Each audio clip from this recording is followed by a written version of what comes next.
மாவட்டம் இருங்காட்டுக்கோட்டை சிப்காட்டில் செயல்பட்டு வரும் அட்டை உற்பத்தி ஆலையில் பயங்கர தீ விபத்து ஏற்பட்டது.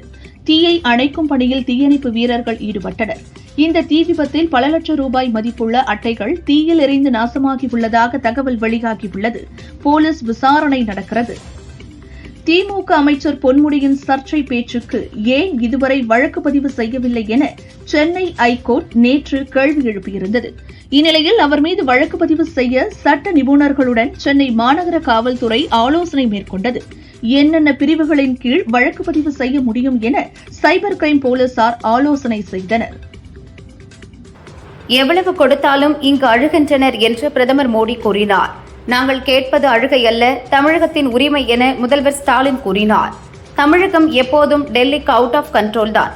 உறவுக்கு கை கொடுப்போம், உரிமைக்கு குரல் கொடுப்போம். 2026 திராவிட மாடல் ஆட்சிதான் என்றும் தெரிவித்தார். மாநில உரிமைகளுக்கான அகில இந்திய முகமாக திமுக உள்ளது. மத்திய அமைச்சர் அமித் ஷா நமது கேள்விகளுக்கு பதில் சொல்லாமல் திசை திருப்புவதற்காக ஏதோ பேசிவிட்டு சென்றிருக்கிறார் என முதல்வர் ஸ்டாலின் கூறியுள்ளார். ஜம்மு காஷ்மீர் போன்ற தீவிரவாதம் தலை விரித்தாடிய மாநிலங்களையே கண்ட்ரோலில் கொண்டு வந்தது மோடி அரசு. அப்படி இருக்கும்போது தமிழகம் அவுட் ஆஃப் கண்ட்ரோல் என்று பஞ்ச் டயலாக் பேசுவதா என முதல்வர் ஸ்டாலினுக்கு பாஜக மாநில பொருளாளர் எஸ்.ஆர். சேகர் பதிலடி கொடுத்துள்ளார். மேலும் திமுக நிர்வாகிகள் தமிழகம் முழுதும் போதைப்பொருள் நெட்வொர்க்கை செயல்படுத்திக் கொண்டிருந்த போது உங்களின் கண்ட்ரோல் எங்கு போனது என கேள்வி எழுப்பிய அவர் வாய்ச்சொல் வீரர் திமுக மட்டுமே என குறிப்பிட்டுள்ளார். அமைச்சர் பொன்முடியை கண்டித்தும் அவரை அமைச்சர் பதவியிலிருந்து நீக்க கோரியும் அதிமுக சார்பில் இன்று கோபிச்செட்டிப்பாளையத்தில் ஆர்ப்பாட்டம் நடைபெற்றது. அங்கு பேசிய முன்னாள் அமைச்சர் செங்கோட்டையன் பெண்களை கொச்சைப்படுத்தி பேச அவருக்கு என்ன தகுதி இருக்கிறது என்றும் பொன்முடி அமைச்சராக இருக்க தகுதியற்றவர் என்றும் விமர்சனம் செய்தார். மேலும் பொன்முடியின் சர்ச்சை பேச்சால் 2026 தேர்தலில் 234 தொகுதிகளிலும் அதிமுக வெற்றி பெறும், இபிஎஸ் தலைமையில் தமிழகத்தில் மீண்டும் சிறப்பான ஆட்சி அமையும் என கூறினார். அதிமுக கூட்டணி குறித்து தொண்டர்கள் எந்த கருத்தும் சொல்லக்கூடாது. கூட்டணி விவகாரங்களை எல்லாம் தலைமை பார்த்துக் கொள்ளும் என தமிழக பாஜக தலைவர் நயினார் நாகேந்திரன் கூறியுள்ளார். மேலும் அதிமுக பாஜக கூட்டணி குறித்து தயவு செய்து எந்த கருத்தும் யாரும் சொல்லாதீர்கள் என தொண்டர்களை கேட்டுக் கொண்டுள்ளார். அதிமுக பாஜக கூட்டணி துப்பாக்கி முனையில் நடந்த கட்டாய திருமணம் போன்றது என காங்கிரஸ் எம்பி கார்த்தி சிதம்பரம் கிண்டல் செய்துள்ளார். இந்த கூட்டணி விரும்பி வந்தது போல் தெரியவில்லை. அதிமுகவின் அடிமட்ட தொண்டர்களிடம் பேசியபோது அவர்கள் இக்கூட்டணியை விரும்பவில்லை என்பதை உணர முடிந்தது என்றும் கூறினார். கூட்டணிக்கு அழைப்பது இயல்புதான், நாங்கள் தனித்துதான் போட்டியிடுவோம் என நாம் தமிழர் கட்சி தலைமை ஒருங்கிணைப்பாளர் சீமான் தெரிவித்தார். தமிழ்நாடு விண்வெளி கொள்கைக்கு தமிழக அமைச்சரவை ஒப்புதல் அளித்துள்ளதாக தொழில்துறை அமைச்சர் டி.ஆர்.பி. ராஜா அறிவித்துள்ளார். அடுத்த 5 ஆண்டுகளில் விண்வெளித்துறையில் ரூபாய் 10,000 கோடி அளவிற்கு முதலீடுகளை ஈர்ப்பதுதான் இந்த கொள்கையின் முக்கிய பங்கு என்றும் உலக அளவில் உள்ள விண்வெளித்துறை சார்ந்த நிறுவனங்கள் தமிழகத்தை நோக்கி வருவார்கள் என்றும் அவர் நம்பிக்கை தெரிவித்தார். இந்தியாவில் உள்ள அனைத்து மாநிலங்களுக்கும் சேர்த்துதான் தமிழகம் போராடுகிறது. தமிழகம் தனித்தன்மை கொண்டது. அமித் ஷா அல்ல, எந்த ஷா வந்தாலும் தமிழகத்தை ஆள முடியாது என முதல்வர் தெரிவித்துள்ளார். அரசுக்கு கெட்ட பெயர் ஏற்படுத்தும் வகையில் அமைச்சர்கள் செயல்படக்கூடாது என முதல்வர் ஸ்டாலின் அறிவுரை கூறியுள்ளார். அமைச்சர்கள் பொன்முடி, துரைமுருகன் ஆகியோரின் பேச்சு சர்ச்சையான நிலையில் முதல்வர் ஸ்டாலின் நேற்று தலைமைச் செயலகத்தில் நடந்த கூட்டத்தில் அறிவுரை வழங்கினார். புனித வெள்ளியன்று இயேசு கிறிஸ்துவின் தியாகத்தை நாம் நினைவு கூர்கிறோம் என்று பிரதமர் மோடி தெரிவித்துள்ளார். புனித வெள்ளியன்று கருணை, இரக்கம் ஆகியவற்றை போற்றவும் எப்போதும் பரந்த மனதுடன் இருக்கவும் இந்த நாள் நம்மை தூண்டுகிறது. புனித வெள்ளி என்பது இயேசு சிலுவையில் அறையப்பட்டதை நினைவு கூறும் நாளாகும் என கூறியுள்ளார். யுனெஸ்கோவின் உலக நினைவக பதிவேட்டில் ஸ்ரீமத் பகவத்கீதை மற்றும் பாரத முனிவரின் நாட்டிய சாஸ்திரம் ஆகியவை சேர்க்கப்பட்டுள்ளன. இதையடுத்து யுனெஸ்கோவின் இந்த அறிவிப்பை வரவேற்று பிரதமர் மோடி தனது எக்ஸ் பக்கத்தில் உலகெங்கும் உள்ள ஒவ்வொரு இந்தியருக்கும் இது பெருமையான தருணம், நமது காலத்தால் அழியாத ஞானத்திற்கும் வளமான கலாச்சாரத்திற்கும் கிடைத்துள்ள உலகளாவிய அங்கீகாரம் என பதிவிட்டுள்ளார். கடந்த ஆண்டு கோவையில் நடைபெற்ற சிறு குறு நடுத்தர வணிக உரிமையாளர்கள் கூட்டத்தில் கலந்து கொண்ட மத்திய நிதியமைச்சர் நிர்மலா சீதாராமனிடம் கேள்வி கேட்ட கோவை அன்னபூர்ணா உணவகத்தின் உரிமையாளர் சீனிவாசனை தமிழக உணவு ஆணையத்தின் உறுப்பினராக முதல்வர் ஸ்டாலின் நியமித்துள்ளார். தமிழகத்தில் வக்ஃபு வாரிய திருத்த சட்டத்தை உடனடியாக அமல்படுத்த வேண்டும் என இந்து முன்னணி மாநில தலைவர் காடீஸ்வரா சுப்பிரமணியம் தெரிவித்துள்ளார். இந்துக்கள் தங்கள் சொத்துக்களை பாதுகாத்துக் கொள்ள வேண்டும் என்றால் இந்துக்கள் சொத்துக்களை அபகரிக்கும் வக்ஃபு வாரியத்தை ஆதரிக்கும் எந்த அரசியல்வாதிகளையும் தார்மீக ரீதியாக எதிர்க்க துணிய வேண்டும் என்றும் கூறினார். புதிய கல்விக் கொள்கையை மகாராஷ்டிரா அமல்படுத்தும் நிலையில் அங்கு 2025-26 கல்வியாண்டில் இருந்து மராத்தி மற்றும் ஆங்கில வழி பள்ளிகளில் 1 முதல் 5ஆம் வகுப்பு வரையிலான மாணவர்களுக்கு இந்தி கட்டாய 3ஆம் மொழியாக இருக்கும் என அறிவிக்கப்பட்டுள்ளது. இதற்கு எதிர்ப்பு தெரிவித்த மகாராஷ்டிர நவ நிர்மாண் சேனா தலைவர் ராஜ் தாக்கரே தாங்கள் இந்துக்கள் தானே தவிர இந்தி இல்லை என்றும் இந்திமயமாக்கலுக்கு எதிராக மத்திய அரசை கண்டித்து மாபெரும் போராட்டம் நடைபெறும் என்றும் அறிவித்துள்ளார். பிரதமர் மோடி டெஸ்லா மற்றும் ஸ்பேஸ் எக்ஸ் சிஇஓ எலன் மஸ்குடன் இன்று தொலைபேசியில் பேசினார்.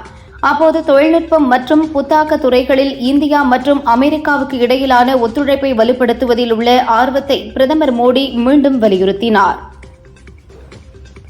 சீனா மீதான வரி விதிப்பு நடவடிக்கை முடிவுக்கு வரக்கூடும் என அமெரிக்க அதிபர் டொனால்டு டிரம்ப் தெரிவித்துள்ளார். வெள்ளை மாளிகையில் செய்தியாளர்களிடம் பேசிய டிரம்ப், ஒரு குறிப்பிட்ட கட்டத்தை வரி உயர்வு எட்டிவிட்டது. எனவே மக்கள் சீன பொருட்களை வாங்க மாட்டார்கள். அதனால் இனியும் வரியை அதிகமாக்க நான் விரும்பவில்லை என அதற்கான காரணத்தையும் விவரித்துள்ளார். காசா மீதான இஸ்ரேலின் போர் நடவடிக்கையை நிரந்தரமாக நிறுத்துவது தொடர்பான பேச்சுவார்த்தைக்கு தயார் என ஹமாஸ் அறிவித்துள்ளது. சென்னையில் முதல்வர் ஸ்டாலின் தலைமையில் நடந்த அனைத்து பல்கலை துணைவேந்தர்கள் பதிவாளர்களுக்கான கூட்டத்தில் முதல்வர் ஸ்டாலின் பல்வேறு ஆலோசனைகளை வழங்கினார். இந்நிலையில் கூட்டத்தில் பல்கலைகளின் நிதி நிர்வாகம் சார்ந்த முக்கிய பிரச்சினைகள் குறித்து விவாதிக்கப்படவில்லை என பேராசிரியர்கள் ஆதங்கம் தெரிவித்தனர்.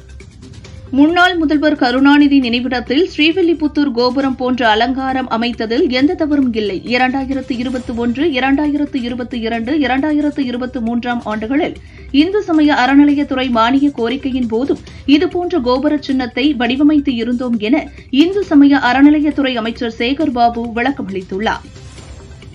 நாங்கள் மத்திய அரசிடம் கேட்பது பிச்சையல்ல உரிமை. நான் கையேந்தி நிற்பவனும் இல்லை என திருவள்ளூர் மாவட்டம் ஆண்டார்குப்பத்தில் நடந்த அரசு விழாவில் முதல்வர் ஸ்டாலின் கூறினார். நான் அழுது புலம்பவும் மாட்டேன், ஊர்ந்து செல்லவும் மாட்டேன். டெல்லியின் ஆளுமைக்கு தமிழகம் என்றுமே அடிபணியாது. 2026 ஒரு கை பார்த்துவிடலாம். படைகளை திரட்டிக் கொண்டு வாருங்கள் எனவும் தெரிவித்தார். திருப்பத்தூர் மாவட்டம் ஜோலார்பேட்டை அடுத்த பாச்சல் கிராமத்தைச் சேர்ந்த சண்முகம் என்பவரின் வீட்டின் கழிவறையில் 4 அடி நீளமுள்ள நாகப்பாம்பு நுழைந்தது. தகவலின் பேரில் விரைந்த தீயணைப்பு வீரர்கள் பாம்பை லாபகமாக பிடித்து வனத்துறையினரிடம் ஒப்படைத்தனர். புதுச்சேரியில் கட்டி முடிக்கப்பட்ட புதிய பேருந்து நிலையத்தை 1 வார காலத்தில் திறக்காவிட்டால் தற்காலிக பேருந்து நிலையத்தை மூடி அதிமுக போராட்டத்தை நடத்தும் என அதிமுக மாநில செயலாளர் அன்பழகன் எச்சரிக்கை விடுத்துள்ளார். பொன்னேரியில் நடந்த விழாவில் உரையாற்றிய முதல்வர் ஸ்டாலின், திருவள்ளூர் மாவட்டத்தில் 63,124 பேருக்கு பட்டா வழங்கப் போகிறோம். கடம்பூர் ஊராட்சி ஒன்றியம் தண்டலம் சாலையில் கூவம் ஆற்றின் குறுக்கே ரூபாய் 20 கோடியில் உயர்மட்ட பாலம் அமைக்கப்படும் என்றார். மக்கள் மன்றமும் கோர்ட்டும் கண்டனம் தெரிவித்த பிறகும் அமைச்சர் பொன்முடியின் கருத்தை முதல்வர் ஸ்டாலின் ஆதரிக்கிறாரா? அவர் மீது நடவடிக்கை எடுக்க தயங்குவது ஏன் என்றும் அதிமுக முன்னாள் அமைச்சர் உதயகுமார் கேள்வி எழுப்பியுள்ளார். நாமக்கல் மாவட்டம் ராசிபுரம் புதிய பேருந்து நிலையத்தில் அதிமுக மகளிர் அணி சார்பில் நடந்த கண்டன ஆர்ப்பாட்டத்தில் முன்னாள் அமைச்சர் தங்கமணி கலந்து கொண்டு பேசினார். திமுக எப்போதெல்லாம் ஆட்சிக்கு வருகிறதோ அப்போதெல்லாம் பெண்களுக்கு பாதுகாப்பு இல்லை என்றும் 2026 அதிமுக வெற்றி பெறும் என திமுகவினரை எண்ணுவதாகவும் தெரிவித்தார். மத்திய அரசின் புதிய பாரத எழுத்தறிவு திட்டத்தின் மூலம் நீலகிரி, ராமநாதபுரம் ஆகிய மாவட்டங்கள் 100% எழுத்தறிவு பெற்ற மாவட்டங்களாக அறிவிக்கப்பட உள்ளன.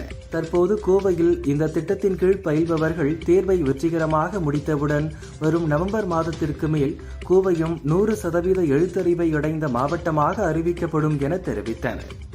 நீட், ஜேஇஇ மற்றும் அரசு போட்டித் தேர்வுக்கான தனியார் பயிற்சி மையங்கள் தவறான விளம்பரங்களை தந்து மாணவர்களை ஏமாற்றக்கூடாது. மீறினால் கடும் நடவடிக்கை எடுக்கப்படும் என மத்திய நுகர்வோர் பாதுகாப்பு ஆணையம் எச்சரித்துள்ளது. மத்திய அரசு 2024-25 தமிழகத்தில் 400 கோடி யூனிட் நீர்மின் உற்பத்தி செய்ய இலக்கு நிர்ணயித்த நிலையில் அதைவிட கூடுதலாக 80 கோடி யூனிட் மின்சாரம் உற்பத்தி செய்யப்பட்டுள்ளது. இது 2023-24 371 கோடி யூனிட்டுகளாக இருந்தது. மத்திய அரசு நிர்ணயித்த இலக்கை விட கடந்த ஆண்டில் கூடுதலாக 80 கோடி யூனிட் உற்பத்தி செய்யப்பட்டுள்ளது.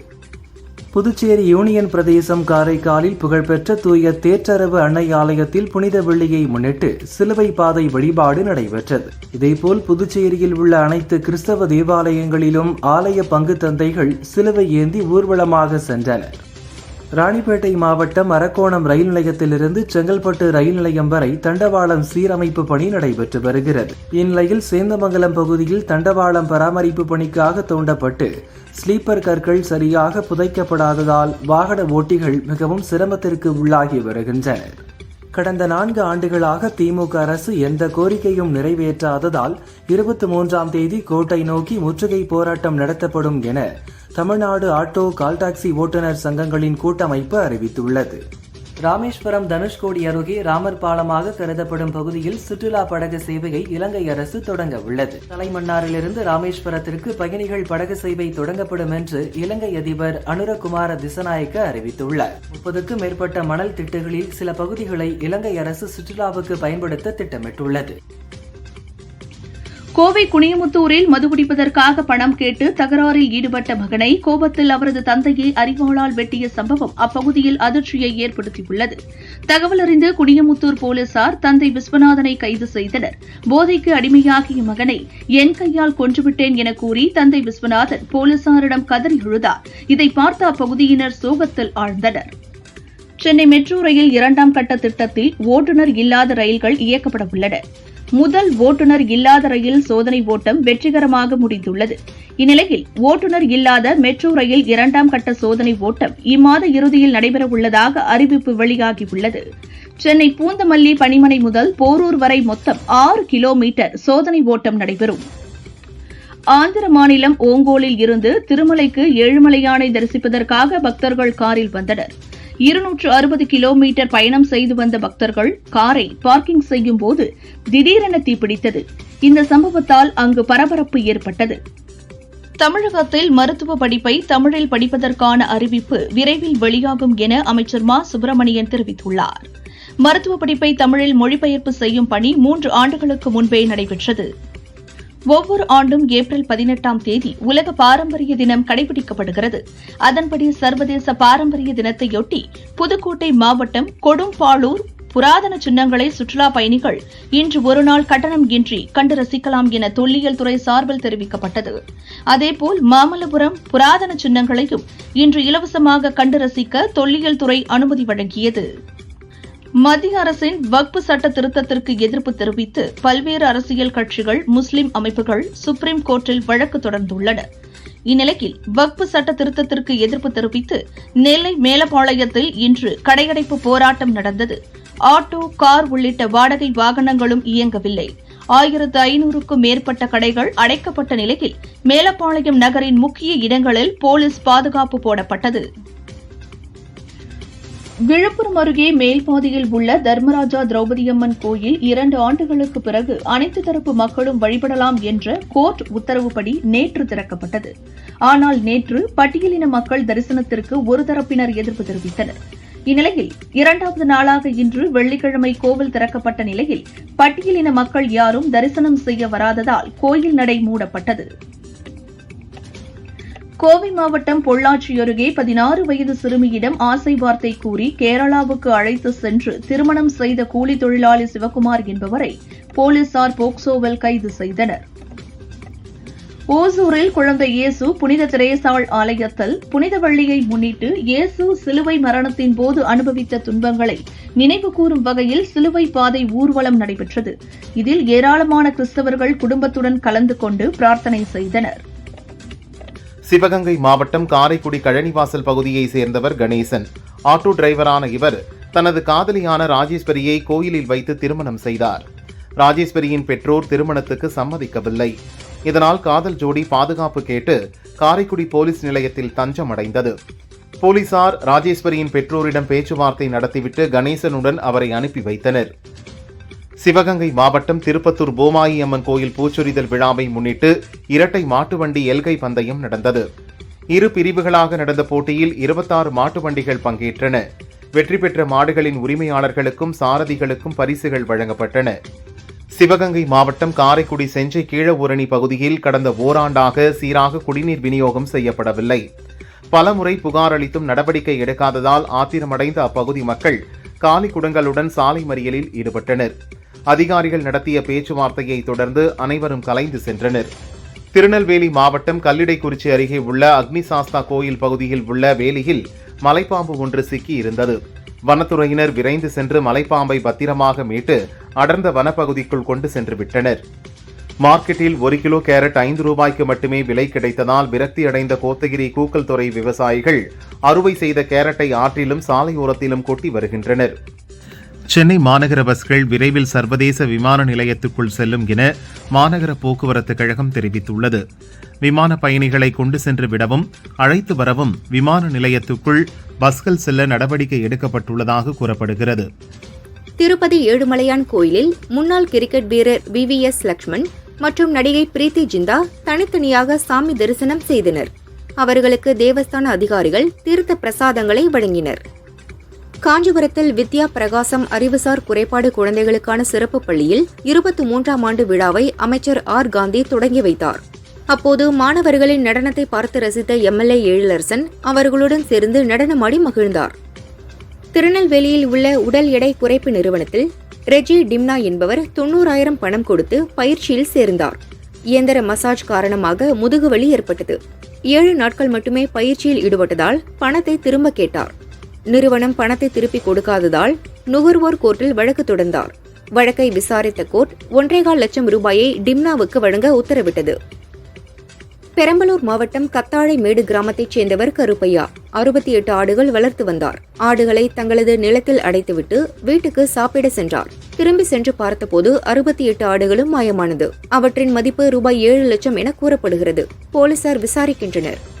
கடலூர் மாவட்டம் மஞ்சக்குப்பம் பகுதியில் இயங்கி வரும் மளிகை கடைக்கு சென்ற ஒருவர் கடையில் இருந்த உரிமையாளரிடம் முந்திரி பருப்பு, பாதாம் பருப்பு கேட்டுள்ளார். கடைக்காரர் முந்திரி எடுக்க குடோன் சென்ற நிலையில் அந்த நபர் கல்லாப்பேட்டையில் இருந்த பணத்தை திருடி தப்பினார். இதுகுறித்து வழக்கு பதிவு செய்து போலீசார் விசாரித்து வருகின்றனர். சேலம் கோட்டை அழகிரிநாதர் சுவாமி கோயிலில் கும்பாபிஷேக விழாவை முன்னிட்டு பாதுகாப்பு பணி குறித்து மாநகர போலீஸ் கமிஷனர் பிரவீன்குமார் அபினவு ஆய்வு செய்தார். குற்ற சம்பவங்களை தடுக்கவும் ரோந்து பணியில் ஈடுபடவும் 500 போலீசார் பாதுகாப்பு பணியில் ஈடுபட உள்ளதாக தெரிவித்தார். மேலும் பக்தர்கள் எந்த நேரத்திலும் போலீசாரை தொடர்பு கொண்டு தங்களுடைய தேவைகளை தெரிவிக்கலாம் என்றார். விண்வெளிக்கு ஆட்களை அழைத்து செல்லும் ராக்கெட்டில் 3 முறை ஆளில்லாமல் சோதனை ஓட்டம் நடத்தப்படும். 4வது முறைதான் மனிதர்களை அனுப்புவோம். இதற்கான முதற்கட்ட சோதனை ஓட்டம் இந்த ஆண்டு துவங்கும் என இஸ்ரோ தலைவர் நாராயணன் கூறினார். குலசேகரப்பட்டினத்தில் ராக்கெட் ஏவுதளம் அமைக்கும் பணிகள் துவங்கி உள்ளன. 2 ஆண்டுகளில் கட்டுமான பணிகள் முடிக்கப்பட்டு இங்கிருந்தும் ராக்கெட்டுகள் ஏவப்படும் என்றார். வேற்று மொழியை பயிற்று மொழியாக கொண்டு தமிழில் தேர்வு எழுதியோருக்கு அரசு வேலையில் முன்னுரிமை இல்லை என தமிழக அரசு அறிவித்துள்ளது.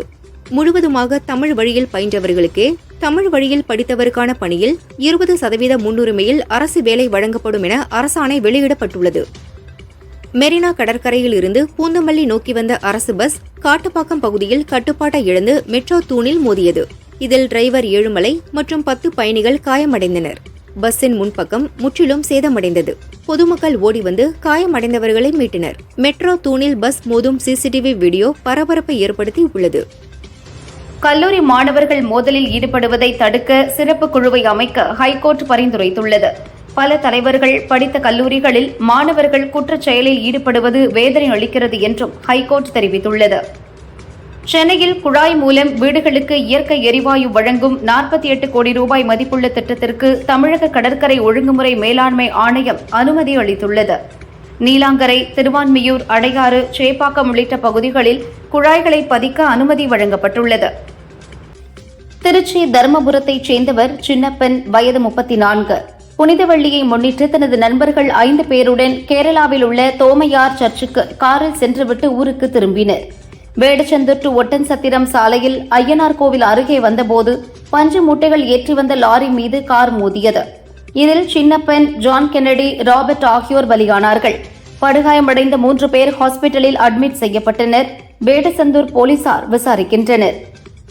ராமேஸ்வரத்தில் இருந்து மதுரை வழியாக கொச்சி செல்லும் தேசிய நெடுஞ்சாலையில் நகர பகுதிகளை இணைக்காதவாறு 1000 கோடி ரூபாயில் புதிதாக பைபாஸ் அமைக்கும் திட்டம் விரைவில் செயல்படுத்தப்பட உள்ளதாக நெடுஞ்சாலைத்துறை தெரிவித்துள்ளது. இந்த புதிய பைபாஸ் சாலையால் உசிலம்பட்டி, ஆண்டிப்பட்டியில் ஊருக்குள் செல்ல வேண்டாம். தமிழக எல்லைப் பகுதிக்குள் 10 ஆண்டுகளுக்கு போக்குவரத்து நெரிசல் இருக்காது என கூறப்படுகிறது.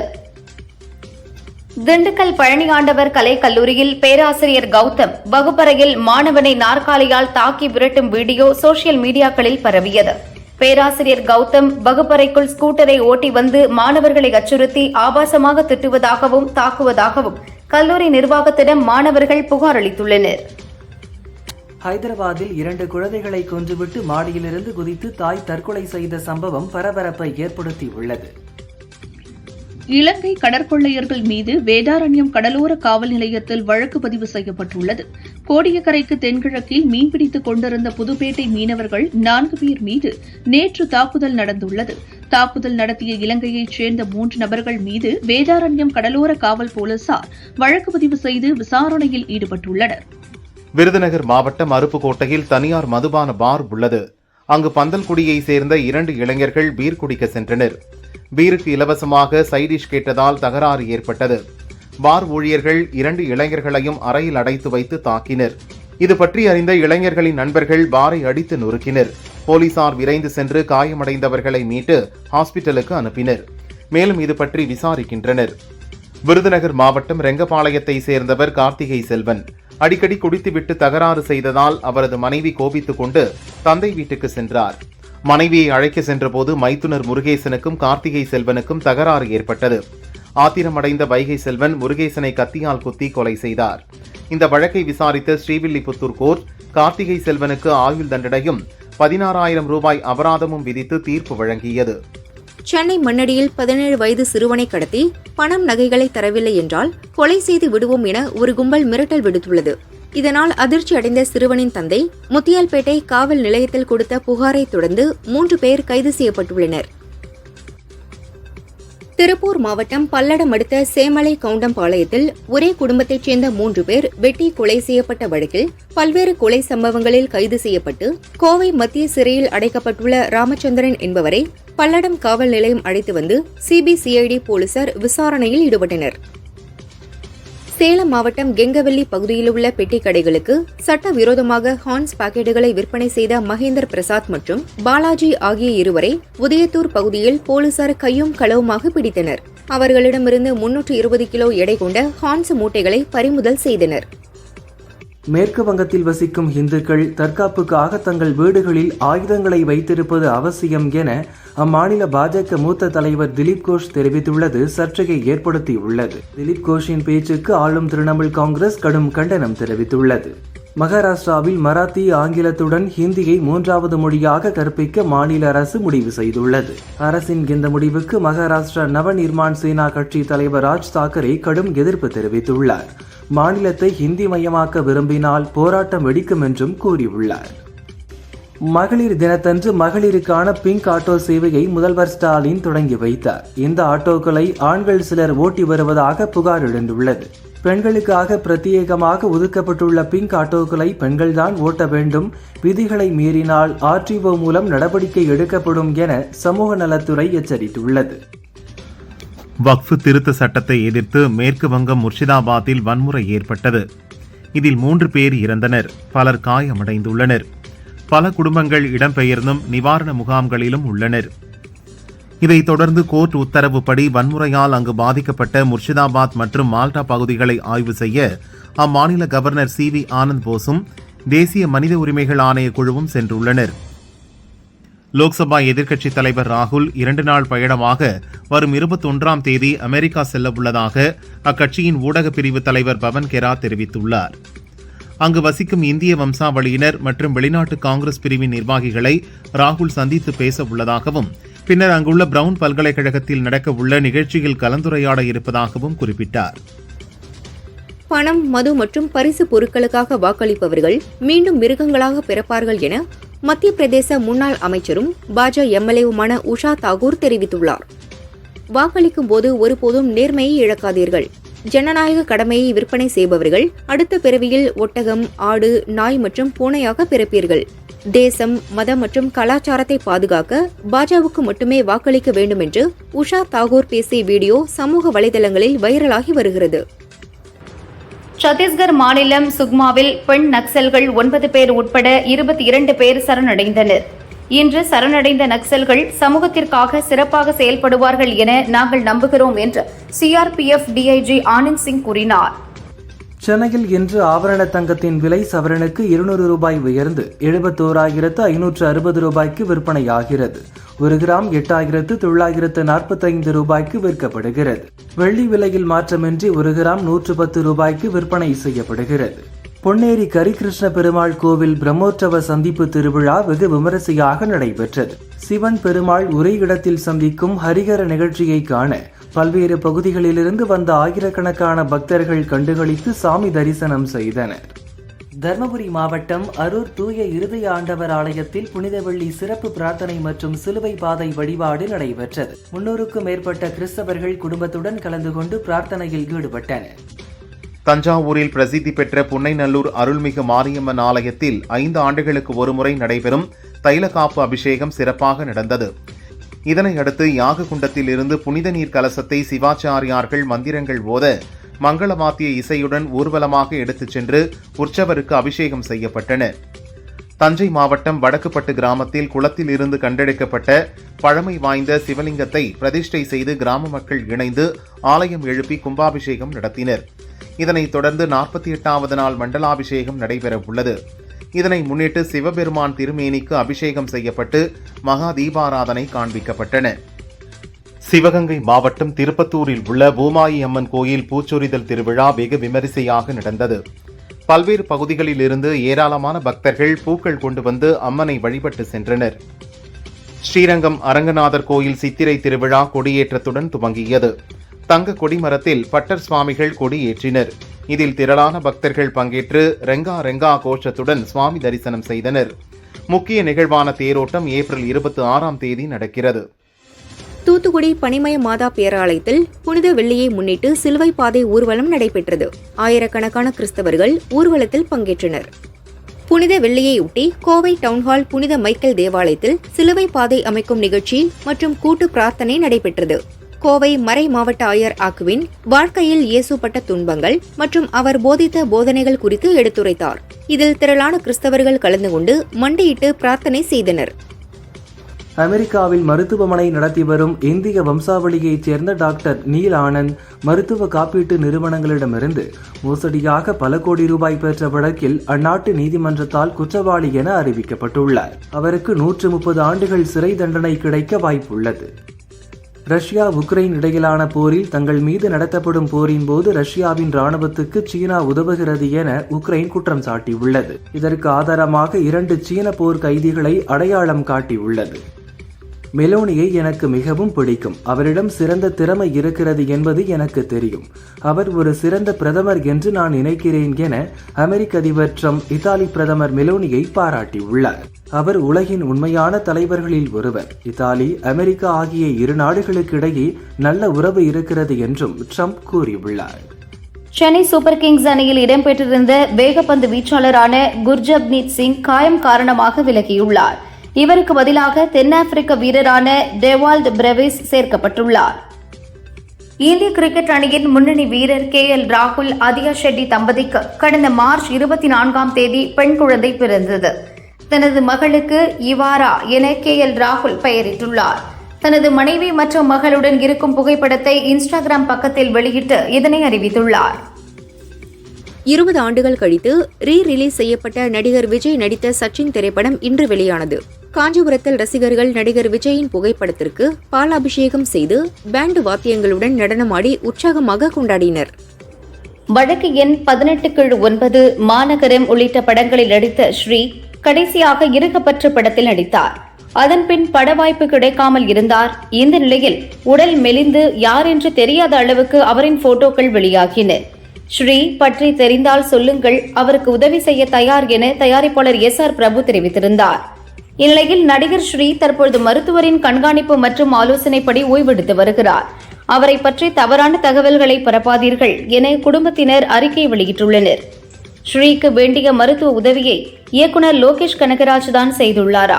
இவரின் முதல் படமான மாநகரமில் சந்தீப் கிஷனுடன் ஸ்ரீயும் நாயகனாக நடித்தார். காமெடி நடிகர் சூரி தொடர்ந்து ஹீரோவாக பயணிக்கிறார். அவர் நடித்துள்ள மாமன் படம் மே 16 வெளியாக உள்ளது. அடுத்து புதிதாக மண்டாடி என்ற படத்தில் நாயகனாக நடிக்கிறார். இதை மதிமாறன் புகழேந்தி இயக்க ஜி.வி. பிரகாஷ் இசையமைக்கிறார். சூரி வெளியிட்ட பதிவில், எல்லையற்ற கடல் தன்னுள் முடிவில்லா ரகசியங்களை சுமக்கும் பொழுது நெருப்பினால் மட்டுமே அதன் கதைகளை சொல்ல முடிகிறது என குறிப்பிட்டுள்ளார். பாலிவுட் பாடகர் அபிஜித் பட்டாச்சார்யா அளித்த பேட்டி ஒன்றில் ஏ.ஆர். ரஹ்மான் டிஜிட்டல் தொழில்நுட்பத்தை அதிகம் பயன்படுத்துவதன் மூலம் பாரம்பரிய இசை கலைஞர்கள் வேலை இழந்து வருகிறார்கள் என்று கூறியிருந்தார். இதற்கு ரஹ்மான், அபிஜித்தை நான் பெரிதும் மதிக்கிறேன். என் படங்களில் 200 முதல் 300 இசை கலைஞர்கள் வரை பணியாற்றியுள்ளனர். இது பற்றி நான் எந்த ஒரு போட்டோவும் வெளியிட்டதில்லை. நான் எந்த அளவுக்கு இசை கலைஞர்களை பயன்படுத்துகிறேன் என்று நான் பணியாற்றிய படங்களின் தயாரிப்பாளர்களிடம் கேளுங்கள் என்றார். சினிமாவில் 20 ஆண்டுகளுக்கு மேலாக நாயகியாக நடித்து வருகிறார் த்ரிஷா. அநேகமாக இந்த ஆண்டில் அதிக படங்களில் நடித்த நடிகையாக இவராகத்தான் இருப்பார் போல. 2025 இதுவரை இவரது நடிப்பில் ஐடென்டிட்டி, மலையாளம், விடாமுயற்சி, குட் பேட் அக்லி ஆகிய 3 படங்கள் வெளிவந்துவிட்டன. அடுத்து தமிழில் தக் லைஃப், சூர்யா 45 மற்றும் விஸ்வாம்பரா தெலுங்கு ஆகிய 3 படங்கள் இந்த ஆண்டுக்குள் வெளியாக உள்ளன. உபேனா பட இயக்குனர் புஞ்சிபாபு சென்னா இயக்கத்தில் நடிகர் ராம் சரண் அவரது 16வது படமாக பெத்தி என்னும் படத்தில் நடித்து வருகிறார். இதில் கதாநாயகியாக ஜான்வி கபூர் நடிக்கின்றார். சிவராஜ்குமார், ஜெகபதி பாபு ஆகியோர் முக்கிய கதாபாத்திரங்களில் நடிக்கும் இப்படம் அடுத்த ஆண்டு மார்ச் 27 ரிலீஸ் ஆகும் என ஏற்கனவே அறிவித்திருந்தனர். இந்நிலையில் படத்தில் இடம்பெறும் ஒரு சிறப்பு பாடலுக்கு நடனமாட நடிகை காஜல் அகர்வாலுடன் பேசி வருகின்றனர். ராம் சரணுக்கு ஜோடியாக காஜல் 2 படங்களில் நடித்திருக்கிறார். கல்கி எழுதிய சரித்திர நாவலான பொன்னியின் செல்வன் கதையை இயக்குனர் மணிரத்னம் 2 பாகங்களாக திரைப்படமாக எடுத்து வெளியிட்டார். சவாலான பட்ஜெட் காரணமாக எம்ஜிஆர், கமல் இருவரும் முன்னதாக எடுக்க முயற்சித்து தோல்வியடைந்தனர். இதனை மணிரத்னம் இயக்கி சாதித்தார். நாயகன் படத்திற்கு பிறகு 38 ஆண்டுகள் கழித்து மணிரத்னம் கமல் கூட்டணியில் தக் லைஃப் படம் தற்போது உருவாகியுள்ளது. இத்தனை ஆண்டுகள் இடைவெளி மற்றும் இடையில் இணைய முயற்சித்தார்களா என செய்தியாளர்கள் எழுப்பிய கேள்விக்கு பொன்னியின் செல்வன் படத்தின் முழு ஸ்கிரிப்டை எடுத்துக்கொண்டு மணிரத்னம் வந்தார். அவர் சொன்ன பட்ஜெட்டை பார்த்து என்னால் தாங்க முடியாது என கூறி மறுத்துவிட்டேன் என தயாரிக்க மறுத்ததை தெரிவித்தார் கமல்.